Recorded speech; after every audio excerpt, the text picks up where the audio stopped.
Hello दोस्तों। तो हमने कल पॉलिटी का जो है 3.3 कर लिया था, आर्टिकल 370। उसके बाद 3.4 है आईएससी, इंटर स्टेट काउंसिल। ठीक है। तो हाल ही में इसका जो है पुनर्गठन किया गया, मतलब इसे बनाया गया। अब इसका गठन देख लेते हैं। जो सरकारिया आयोग था उसके द्वारा इसको अनुशंसित करके बनाया गया। ठीक है। इसको जो बनाने का आदेश था फर्स्ट टाइम, वो 1990 में राष्ट्रपति द्वारा इसे गठित किया गया था। ठीक है। इसको गठित करने का जो अनुच्छेद है, अनुच्छेद 263, इसके अंतर्गत इसे जो है संवैधानिक आधार प्रदान करता है, जिसके द्वारा इसकी गठित होती है। ठीक है। अगर अध्यक्ष की बात करें तो प्रधानमंत्री इसके अध्यक्ष होते हैं। ठीक है। अंतर्राज्यीय जो वो हमारी काउंसिल है। और इसके अलावा इसके मेंबर कौन होंगे? जो जितने भी राज्य होंगे जिसमें विधानसभा भी होगी। ठीक है। दोनों में जो मुख्यमंत्री होते हैं ना, वो इसके क्या होते हैं? मेंबर होते हैं। ठीक है। अगर कहीं पे विधानसभा नहीं है तो उसमें जो उसके संघ राज्य क्षेत्र के जो प्रशासक होंगे, ठीक है, वो इसके मेंबर होंगे। ठीक है।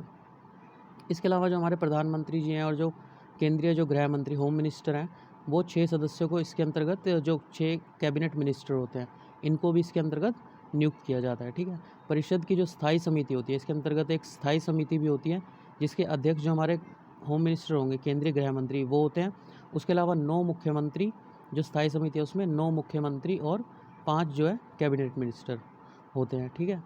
इसकी विशेषताएं क्या है? जो भी हमारे केंद्र राज्य और जो राज्य, इनके मध्य अगर कोई विवाद है, ठीक है, तो ये उन दोनों को क्या करती है? सलाहकारी निकाय के रूप में उनके लिए कार्य करती है, कोई भी अगर उनके बीच में विवाद होता तो। ठीक है। ये आपसी समन्वय को प्रोत्साहन देती है दोनों के बीच। यह एक स्थायी संवैधानिक निकाय नहीं है। ठीक है। संवैधानिक निकाय नहीं है ये।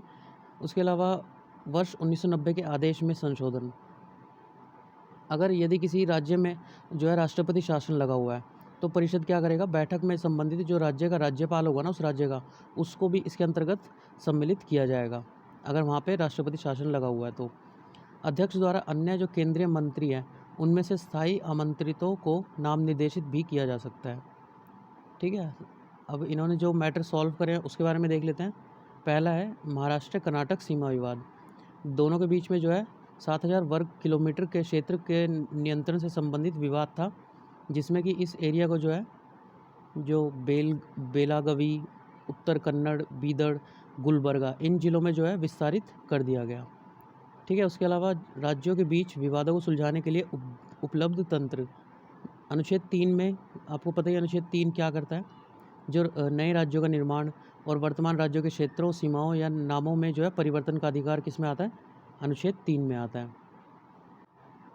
उसके बाद अनुच्छेद 131, आपको पता होगा, जो केंद्र और राज्य में अगर कोई विवाद हो, राज्य राज्य में कोई विवाद हो, तो वहाँ पे क्या करता है? सुप्रीम कोर्ट अनुच्छेद 131 का यूज़ करके उनका जो है आरंभिक अधिकारिता को रेखांकित करता है, मतलब उसका निपटारा करता है। ठीक है। अनुच्छेद 263, जो आईएससी हमारा अंतर्राज्यीय जो काउंसिल है, उसको द्वारा जो हमने पीछे पढ़ा था, तो अंतर्राज्यीय परिषद के गठन का अधिकार प्रदान करता है किसको? राष्ट्रपति को, जो राज्य के मध्य विवादों के समाधान के बारे में जो है इसमें परामर्श कर सकता है। ठीक है। 2004 में महाराष्ट्र सरकार इस विवाद को उच्चतम न्यायालय के समक्ष लेकर गई थी। ठीक है। जो कर्नाटक और महाराष्ट्र का विवाद था। इसके बाद आता है एडीसी, एस्पिरेशनल डिस्ट्रिक्ट प्रोग्राम। ठीक है। आकांक्षी जिला कार्यक्रम, आपने कहीं ना कहीं सुना ही होगा, तो इसके बारे में देखते हैं। जो ये एडीपी है, ये करता क्या है? जो भारत सरकार द्वारा जो देश के सबसे जो अविकसित ज़िले होंगे, ठीक है, उसके सामाजिक आर्थिक संकेतकों में तेज़ी से सुधार लाने के लिए जनवरी 2018 में इसे जो है प्रारंभ किया गया था, एडीपी को। ठीक है। तो इसके एक रिपोर्ट निकाली गई हाल ही में इसके ऊपर, एडीपी के ऊपर, किसके द्वारा? इंस्टीट्यूट फॉर कॉम्पिटिटिवनेस और सोशल प्रोग्राम इम्पेरेटिव, इनके द्वारा एक रिपोर्ट निकाली गई। ठीक है। ये है क्या? इंस्टीट्यूट फॉर कॉम्पिटिटिवनेस, ये भारत में एक केंद्रित एक अंतर्राष्ट्रीय पहल है। ठीक है। यह जो प्रतिस्पर्धा और रणनीति संबंधी अनुसंधान और ज्ञान के निकाय के संवर्धन के प्रति समर्पित है। हाल ही में जो है एक भारत नवाचार सूचकांक, मतलब इंडियन इनोवेशन इंडेक्स (III) 2019 में जो है नीति आयोग का एक नॉलेज पार्टनर भी था। ये इंस्टीट्यूट फॉर कॉम्पिटिटिवनेस जो है नीति आयोग का एक ज्ञान साझेदार या नॉलेज पार्टनर भी रहा है। ठीक है। जैसे कि इंडिया इनोवेशन इंडेक्स, ठीक है, इसमें जैसे कि इंडिया की जो स्टेट है उनके बीच में से निकाला गया। ठीक है। जैसे कि अगर हम यूनियन टेरिटरी की बात करें तो दिल्ली जो है सबसे नंबर 1 पे आया। ठीक है। और उसके अलावा हिल स्टेशन में हिमाचल प्रदेश था। अच्छा, आप कमेंट बॉक्स में ये बता सकते हैं कि जो स्टेट्स है उसमें सबसे ज़्यादा टॉप पे जो ट्रिपल आई है उसमें कौन आया। ठीक है, उसके बाद सोशल प्रोग्रेस इम्पेरेटिव, ये जो है यूएसए में स्थित एक गैर लाभकारी संगठन है। ठीक है, सोशल प्रोग्रेस इम्पेरेटिव जो सामाजिक प्रगति सूचकांक जो सोशल प्रोसेस इंडेक्स है उसको प्रकाशित करता है। ठीक है, यह सूचकांक देशों द्वारा अपने नागरिकों को जो सामाजिक और पर्यावरणीय आवश्यकताओं के लिए एक प्रयास का मापन करता है। ठीक है, जो सोशल प्रोग्रेस इंडेक्स है इसमें नंबर 1 जो रैंक है वो नॉर्वे का है। ठीक है, उसके अलावा जो वर्तमान में इस कार्यक्रम को भारत के जो 739 जिले हैं उनमें से 112 जिलों में लागू किया जा चुका है। ठीक है, जो एडीपी है आकांक्षी जिला कार्यक्रम उसको 112 जिलों में पहले ही लागू किया जा सकता है, जिसके अंतर्गत जो 35 वामपंथी उग्रवाद जो लेफ्ट विंग एक्सट्रीमिस्ट हैं उनसे प्रभावित जिले भी इसके अंतर्गत शामिल हैं। उसके अलावा जो एडीपी है जो आकांक्षी जिला प्रोग्राम है वो निम्नलिखित विचारों से प्रेरित है। ठीक है, क्या क्या विचार है उसके? सफलता से आगे आर्थिक उपाय करना। ठीक है, मतलब आर्थिक तरीके से जो है मजबूत करना जिलों को। समान क्षेत्रीय विकास सुनिश्चित करना। ठीक है, क्षेत्रीय विकास और सहकारी और प्रतिस्पर्धी संघवाद के माध्यम से परिवर्तन का संचालन करना। ठीक है, जो आकांक्षी जिला कार्यक्रम है, ठीक है, यह कार्यक्रम जीवन की गुणवत्ता के और साथ ही साथ नागरिकों की जो आर्थिक उत्पादकता है उसको भी प्रत्यक्षतः प्रभावित करने वाले जो 5 मुख्य विषय हैं उनमें व्यावहारिक एवं मापन योग्य सामाजिक प्रगति के परिणामों पर केंद्रित होता है। ये 5 मुख्य विषय कौन से हैं? सबसे पहले स्वास्थ्य और पोषण, मतलब ये इतने % इनको इंक्लूड करता है अपने कार्यक्रम में। ठीक है, 30% इसको वेटेज देता है ये, 30% शिक्षा को, 20% कृषि जल संसाधन को, वित्तीय समावेशन को 5, कौशल विकास को 5, मूलभूत जो इंफ्रास्ट्रक्चर होता है हमारा उसको 10%। इनको भी आगे जो है 49 संकेतकों में डिवाइड कर रखा है। ठीक है, इन जो जितने भी प्रोग्राम है इनको 49 जो संकेतक है उसमें विभाजित किया गया है। ठीक है, ये जो एडीपी का कार्यक्रम है वो प्रमुखतः इनके जो सिद्धांत है वो 3C दृष्टिकोण से परिलक्षित होते हैं। 3C क्या है? कन्वर्जेंस, कोलैबोरेशन और कंपटीशन, मतलब जिलों में क्या हो? प्रतिस्पर्धा हो।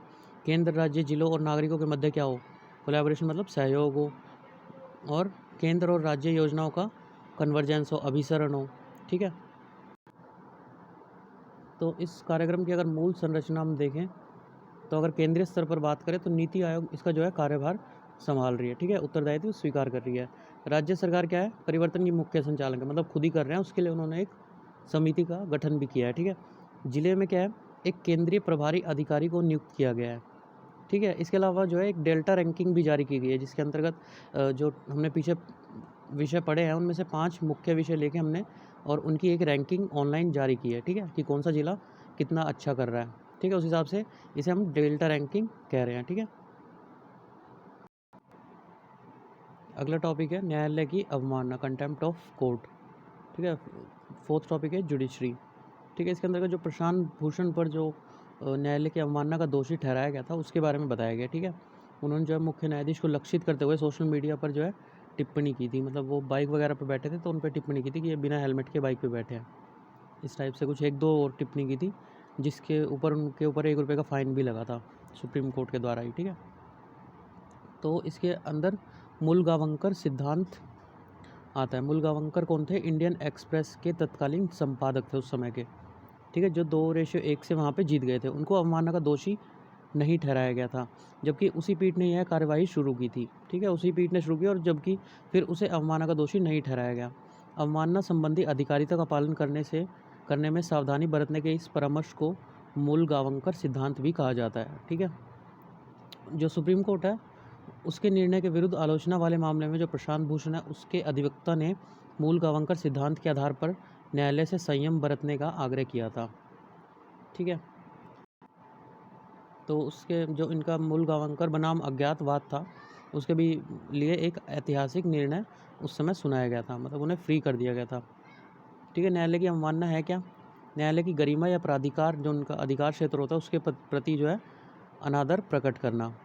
ठीक है, उसके अलावा न्यायालय को सुनियोजित जो हमले होता है उनसे संरक्षण प्रदान करना। ठीक है, कंटेम्प्ट ऑफ कोर्ट इसलिए प्रोवाइड किया जाता है।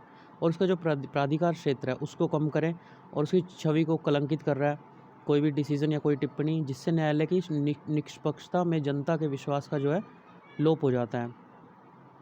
इसके लिए जो है अभी जो अनुच्छेद 261 वो दिया गया है, ठीक है, जिसमें भारत के राज्य क्षेत्र में सर्वत्र संघ और प्रत्येक राज्य के सार्वजनिक कार्यों जो भी अभिलेख जो न्यायालय डिसीजन देते हैं, न्यायिक कोई भी कार्रवाई है, उसको पूरी विश्वास और पूरी मान्यता दी जाएगी, ठीक है। न्यायालय की अवमानना है क्या? न्यायालय की सिंपल गरिमा या प्राधिकार का अनादर करने के अपराध को संदर्भित करना, ठीक है। 261 हमने देखा, न्यायिक कार्रवाई को पूरा विश्वास और पूरी मान्यता दी जाएगी जो भी न्यायिक कार्रवाई होगी।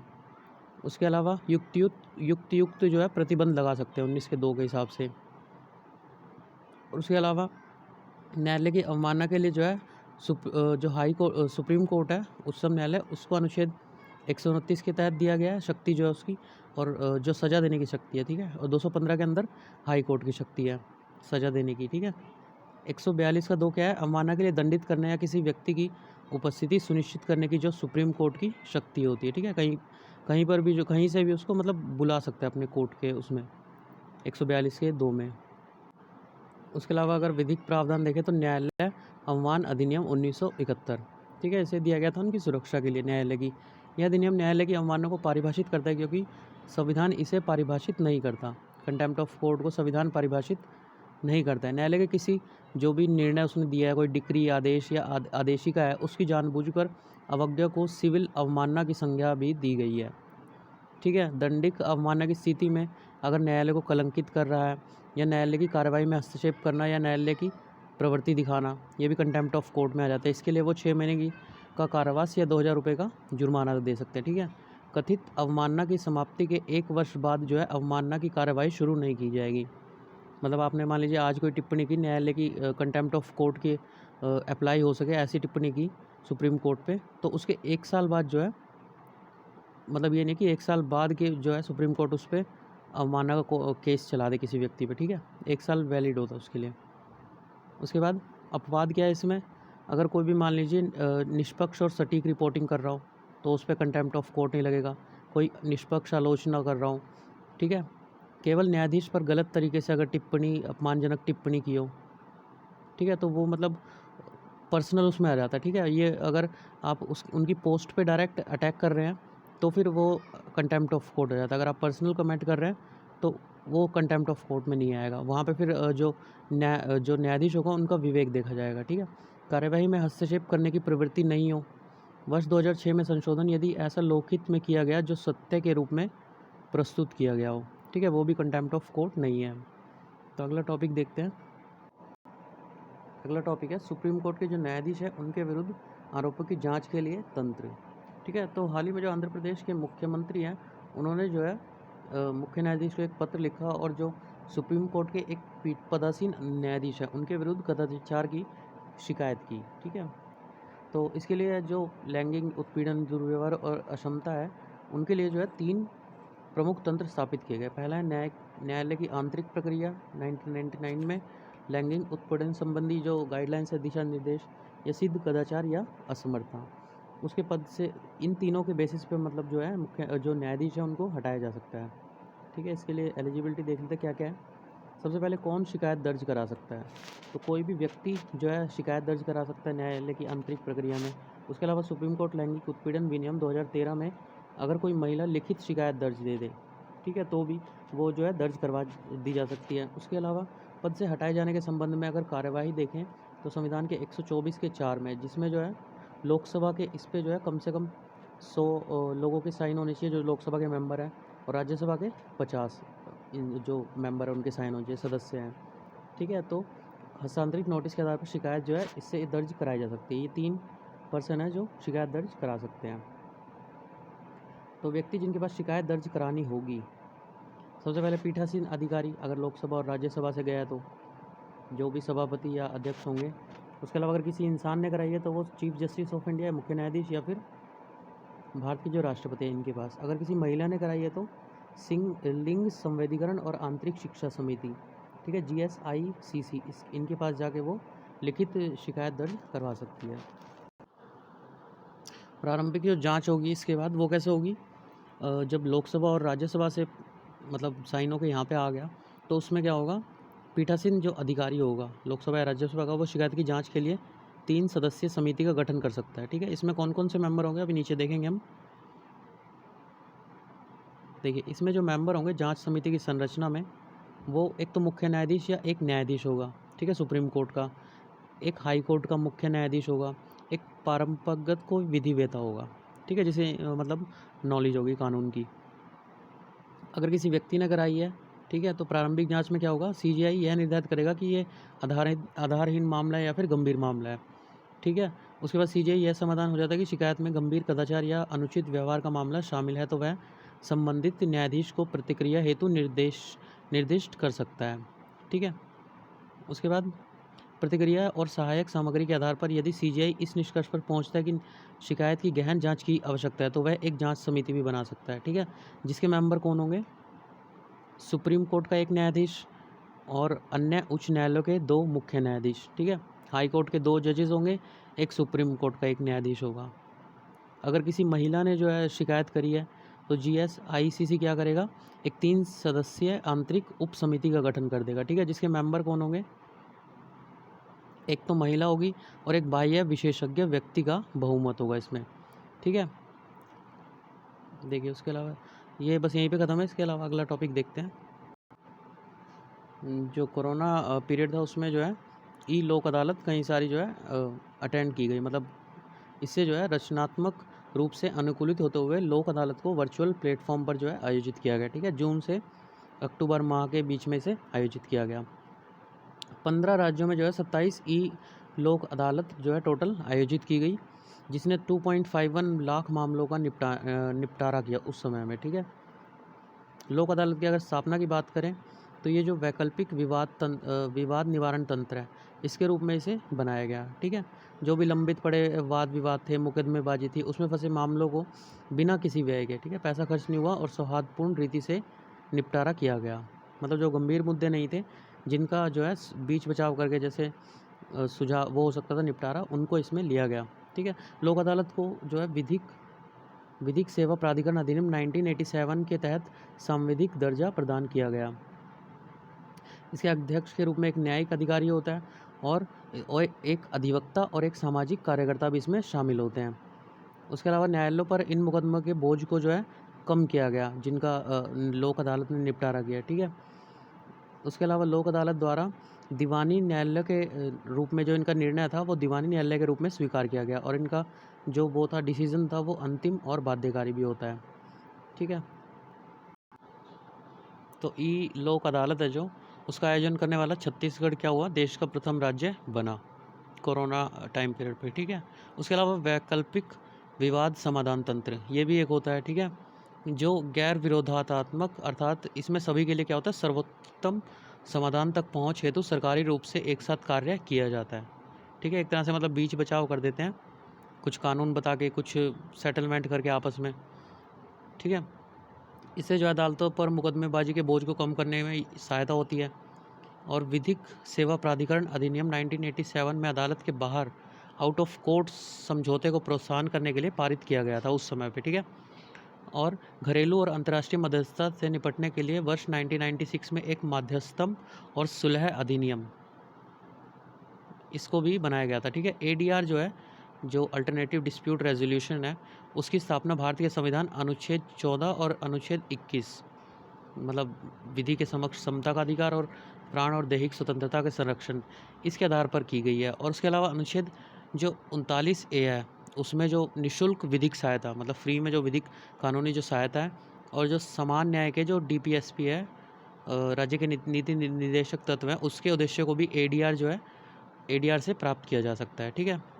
इसके अंतर्गत 4 चीज़ें होती हैं, मतलब नेगोशिएशन, आपस में जो है नेगोशिएट करना, मतलब कुछ तुम थोड़ा आगे आओ, कुछ हम आगे हैं, और एक इस पॉइंट पे मिल जाए ना। उसके अलावा आर्बिट्रेशन कंसीडर एविडेंस, मतलब सबूत वगैरह ये सब दिखा दुखो के सेटलमेंट की जाए, दोषी आरोपी को प्रूफ किया जाए। उसके अलावा मीडिएशन, बीच बचाव करना, फैसिलिटेट प्रॉब्लम सॉल्विंग, कोई मीडिएटर हो जो आके बीच बचाव कर दे, ठीक है। उसके अलावा कॉन्सिलेशन, मतलब जो कॉन्सिलेटर है वो कानून को एक्सप्लेन कर दे उसमें, ठीक है, तो उससे भी जो है हो सकता है ये। इसमें संबंधित अगर घटनाक्रम की बात करें तो लोकसभा द्वारा जो मध्यस्थम और सुलह विधेयक है 2021 उसको पारित किया गया। ठीक है। अगर इस संशोधन की बात करें तो जो मध्यस्थम के निर्णय हैं, ठीक है, तो जो मध्यस्थम से जो निर्णय निकल के आता है उन पर रोक लगाई जा सकती है। ठीक है। यदि न्यायालय इस तथ्य से संतुष्ट हो कि संबंधित मध्यस्थता समझौता या अनुबंध कोई मतलब जो निर्णय दिया गया है वो कोई भी धोखाधड़ी, भ्रष्टाचार या किसी दबाव के वजह से ना दिया गया हो। ठीक है। तो इसकी वजह से इसके निर्णय पर जो है रोक लगाई जा सकती है, जो इसका डिसीजन होगा। ठीक है। उसके अलावा जो ये निर्णय देगा वो भी परिवर्तनीय होगा, मतलब उसे सुप्रीम जो कोर्ट है, न्यायालय है, वो चेंज कर सकता है। ठीक है। उसके अलावा इस विधेयक में जो मूल अधिनियम की जो 8वीं अनुसूची है उसको हटा दिया गया, जिससे मध्यस्थों का जो प्रत्यायन होता है, मतलब जो मान्यता होती है इनकी, उसके लिए आवश्यक योग्यता निर्धारित की गई थी। ठीक है। तो अब मध्यस्थों के प्रत्यायन के लिए योग्यता, जो इनकी मान्यता है उसके लिए जो योग्यता, अनुभव और मानदंड उन नियमों द्वारा निर्दिष्ट किए जाएंगे जो भारतीय मध्यस्थता परिषद जो 2019 में हुआ था उसके द्वारा निर्धारित किए गए। जो 8वीं अनुसूची के अनुसार मध्यस्थता के अनिवार्यतः अधिवक्ता अधिनियम के अंतर्गत एक अधिवक्ता होना चाहिए उनके पास, और उसको 10 साल का अनुभव होना चाहिए। जो मतलब वकील होते हैं ना, इनके जो कोर्ट में वकील होते हैं, ठीक है, जो जो एक अधिवक्ता होगा उसके पास 10 साल का कम से कम अनुभव होना चाहिए। भारतीय विधिक सेवा का ये अधिकारी होना चाहिए। ठीक है। मतलब एक साइड ये अधिवक्ता, एक साइड जो विधिक सेवा उसका अधिकारी। ठीक है। इससे लाभ क्या होगा, जो विदेशी मध्यस्थता हैं उनको लाभ पहुंचेगा। ठीक है। उसकी जो योग्यता 8वीं अनुसूची से हटा के उसकी जो वो थी, मान्यता थी, वो हटा दी गई।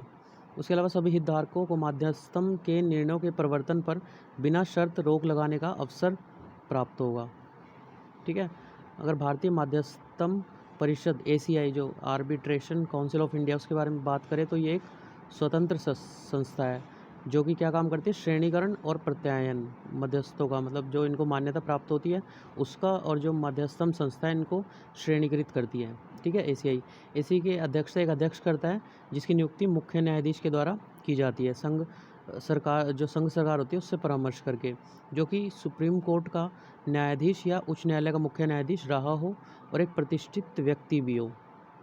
ठीक है। जो भारतीय मध्यस्थम परिषद है इसके बारे में बात हो रही है। ये इसमें 2 पूर्णकालिक सदस्यों की नियुक्ति की जाएगी जो विख्यात मध्यस्थम पेशेवरों और शिक्षाविदों के मध्य से केंद्र द्वारा नाम निर्देशित किए गए हों। ठीक है। उसके अलावा वाणिज्य एवं ये अलग अलग मतलब मेंबर बताए जा रहे हैं इसमें कौन कौन नियुक्त होगा। ठीक है। अध्यक्ष बता दिया, 2 पूर्णकालिक सदस्य बता दिए, फिर वाणिज्य एवं उद्योग के किसी मान्यता प्राप्त निकाय के एक प्रतिनिधि को अंशकालिक सदस्य के रूप में चक्रीय आधार पर ACI के अध्यक्ष के परामर्श से केंद्र सरकार द्वारा नियुक्त किया जाएगा। उसके बाद पदेन सदस्य इसके कौन होंगे, एक सचिव होगा विधि कार्य विभाग द्वारा, एक दूसरा सचिव व्यय विभाग द्वारा, मुख्य कार्यकारी अधिकारी जो होगा वो ACI का होगा। ठीक है। सिंगापुर कन्वेंशन ऑन मीडिएशन लागू हो गया है। ठीक है। जो कि किसका नाम है, United national convention on international settlement agreement resulting from mediation, इसके रूप में भी इसे जाना जाता है। ठीक है। सिंगापुर के नाम पर इसे प्रथम संयुक्त राष्ट्र संधि है। यह कन्वेंशन मध्यस्थता से व्युत्पन्न अंतर्राष्ट्रीय समाधान समझौतों पर लागू हुआ है। ठीक है।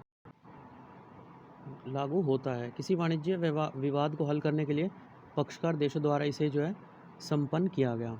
ठीक है। अंतर्राष्ट्रीय समाधान समझौता जो है, और जो इस अंतर्राष्ट्रीय समाधान समझौते पर जो भी हस्ताक्षर करता है, ठीक है, जिसने भी इसकी पुष्टि की है, उनके जो भी व्यवसाय पक्ष होंगे ना, उनको जो सीमा पार जो मध्यस्थता समाधान है उस समझौते के प्रवर्तन की मांग जो है करने का अधिकार होगा। ठीक है। सीमा पार अगर आप भी व्यवसाय पक्ष में कोई भी मतलब प्रॉब्लम है तो वो सीमा पार जो है यहाँ पे जो हमारा समाधान समझौता अंतर्राष्ट्रीय, उसमें इसे डायरेक्ट अप्लाई कर सकते हैं। ठीक है। इसके जो है 53 देशों के साथ USA, चाइना और भारत, ये मतलब 56 हो गए ना, 56 हस्ताक्षरकर्ता देश हैं। इस कन्वेंशन का महत्व की बात करें हम तो अंतर्राष्ट्रीय व्यापार और वाणिज्य को सुविधाजनक बनाने में ये जो है सहयोग प्रदान करेगा। उसके अलावा ये एक वैकल्पिक विवाद समाधान तंत्र के रूप में जो है काम करेगा। ठीक है। रूप में मध्यस्थता के अनुपालन से व्यवसाय को इससे लाभ पहुंचेगा। ठीक है। इससे कंपनियों के समय और कानूनी लागत में भी बचत होगी। भारत के लिए अगर लाभ की बात करें तो व्यापार करने में जो है इससे सुगमता आएगी और भारतीय प्रतिबंधों की और विदेशी निवेशकों को आकर्षित करने में सहायता प्राप्त होगी। ठीक है। मतलब विदेशों में आपका व्यापार जो है सुरक्षित हो रहा है, तो इससे भारत में जो व्यापार हो रहा है वो भी तो आकर्षित होंगे जो भारत में व्यापार करना चाहते हैं। ठीक है, उसके बाद अन्य जो इम्पोर्टेंट न्यूज़ है, सबसे पहले न्याय बंधु। ये जो एप्लीकेशन है ये 26 नवंबर 2020 को न्याय बंधु एप्लीकेशन के iOS वर्जन का विमोचन और उमंग प्लेटफॉर्म पर इसका शुभारंभ किया गया था। ठीक है, उमंग प्लेटफॉर्म कब स्टार्ट हुआ था? 2017 में स्टार्ट हुआ था। न्याय बंधु को 2017 में देशभर में लोक कल्याणार्थ विधिक सेवाओं के वितरण के लिए रूपरेखा निर्मित करने हेतु इसे आरंभ किया गया था। ठीक है, ये एक तरह की मतलब जो मुफ्त में जो न्यायिक सलाह होती है ना, इस एप्लीकेशन पे वो मिलती है। ठीक है, तो यह मोबाइल एप्लीकेशन लोक कल्याण के कार्यों में रुचि रखने वाले अभिवक्ताओं को पात्र, सीमांत और सुभेद्र वर्ग के लिए लाभार्थियों के साथ जोड़ता है। ठीक है, उसके अलावा जो आर्टिकल वो था ना 39A, जैसे हमने पढ़ा था कि फ्री में जो निःशुल्क विधिक सहायता प्रावधान होती है मिलती है, वो इसी पे एप्लीकेशन पे मिलती है। ठीक है, मुफ्त में या न्यूनतम लागत पर विधिक सहायता प्राप्त होती है। ठीक है, उसके अलावा उमंग जो ऐप है उसका शुभारंभ 2017 में हुआ था। ठीक है, और उसकी मिनिस्ट्री कौन सी है? मिटी, मतलब इलेक्ट्रॉनिक्स और सूचना मंत्रालय। उमंग एप्लीकेशन इसके अंदर आती है। इसे नागरिकों के मोबाइल फ़ोन पर सरकार की उपलब्धता सुनिश्चित कराने के लिए एक वृहद लक्ष्य के साथ प्रमुख सरकारी सेवाओं को एकल मोबाइल ऐप पर उपलब्ध कराने हेतु लॉन्च किया गया। ठीक है, जो कि 127 विभागों, 25 राज्यों से लगभग 660 सेवाएं। उसके अलावा जो है इसमें 180 सुविधाओं का बिल भुगतान प्रणाली भी उपलब्ध है। ठीक है, उसके अलावा इसमें भारत मौसम विभाग की 7 सेवाएं भी जोड़ी गई है उमंग ऐप में। ठीक है, एमईटी जो डिपार्टमेंट था उसके द्वारा। इन सेवाओं में सम्मिलित है वर्तमान मौसम, मौसम पूर्वानुमान और पर्यटन पूर्वानुमान आदि। उसके बाद बंदी प्रत्यक्षीकरण याचिका। ठीक है, मतलब जो अर्णब गोस्वामी था उन्होंने इस याचिका के थ्रू सुप्रीम कोर्ट में गुहार लगाई थी, तो उसे अस्वीकार कर दिया गया। ठीक है, ये होती क्या है, जो अनुच्छेद 32 के तहत जो सुप्रीम कोर्ट किसी को भी सशरीर मतलब प्रत्यक्ष होने का न्यायालय में हिरासत में लिया गया, मतलब प्रत्यक्ष होने का आह्वान कर सकता है अनुच्छेद 32 के अंतर्गत। ठीक है, तो बंदी प्रत्यक्षीकरण का अर्थ है सशरीर उपस्थिति। इस याचिका इसी प्रकार के निरोध जो गिरफ्तारी है उसकी वैधता को निर्धारण करने का दायित्व न्यायालय पर प्रभारी करता है। बंदी प्रत्यक्षीकरण रिट वस्तुतः मनमाने ढंग से की गई जो गिरफ्तारी होती है उसके विरुद्ध व्यक्तिगत स्वतंत्रता की रक्षा का एक साधन है। ठीक है, जो अर्णब गोस्वामी को उनके घर से उठा लिया गया था, तो उन्होंने इसके बंदी प्रत्यक्षीकरण के थ्रू न्यायालय में गुहार लगाई थी, जिसको अस्वीकार कर दिया गया। ठीक है, इस सार्वजनिक प्राधिकरण के साथ साथ निजी व्यक्तियों को के विरुद्ध भी जारी किया जा सकता है। सौदा अभिभाक ये क्या होता है? ये एक तरह का अल्प गंभीर अपराध होता है, मतलब सज़ा को एक तरह से कम कर देना। ठीक है, तो उस अपराध के लिए विधि द्वारा निर्धारित दंड की तुलना में कम दंड पाने के लिए अभियोजित पक्ष के साथ वार्ता करने वाले आपराधिक कृत्य के आरोपी व्यक्ति को संदर्भित करता है। इसे जो है भारत ने इसे 2006 में एक संशोधन के माध्यम से जो दंड प्रक्रिया संहिता CRPC थी उसमें शामिल किया था। यह प्रक्रिया केवल जो एक्यूज़ होता है, अभियुक्त होता है, जिसके ऊपर मतलब दंड अपराध के लिए जिसे दोषी ठहराया गया हो उसके द्वारा ही शुरू किया जा सकता है। पर इसका यूज़ जो है मृत्युदंड, आजीवन कारावास या 7 वर्ष से अधिक के कारावास के दंड के लिए नहीं किया जा सकता। शेबेटशिप का अधिकार मतलब ये एक तरह से जो है संपत्ति के प्रबंधन का अधिकार होता है। ठीक है, जो मंदिर था ना वहाँ का, जो सुप्रीम कोर्ट ने जो केरल के ऐतिहासिक श्री पद्मनाभस्वामी मंदिर के प्रशासन में जो त्रावणकोर के शाही परिवार था उनके शेबेटशिप अधिकारों को बरकरार रखा। मतलब जो उनका वहाँ पे पैसा संपत्ति आएगा उसका मैनेजमेंट इनके द्वारा ही किया जाएगा, जो त्रावणकोर का शाही परिवार था। यह अधिकार एक ट्रस्टी के रूप में किसी देवस्थान के वित्तीय मामलों का प्रबंधन करने के अधिकार को संदर्भित करता है। ठीक है, तथा वह संपत्ति और मूर्ति दोनों की अभिरक्षा जो कस्टडी थी उसका हकदार होता है। शेबेट के पास संपत्ति पर विधिक दावा करने का अधिकार नहीं होता, मतलब कोई कानूनी अधिकार वो नहीं दिखा सकता उस पर। ऐसी संपत्ति को देवता में ही अंतर्निहित माना जाता है। ठीक है, साक्षी संरक्षण योजना 2018।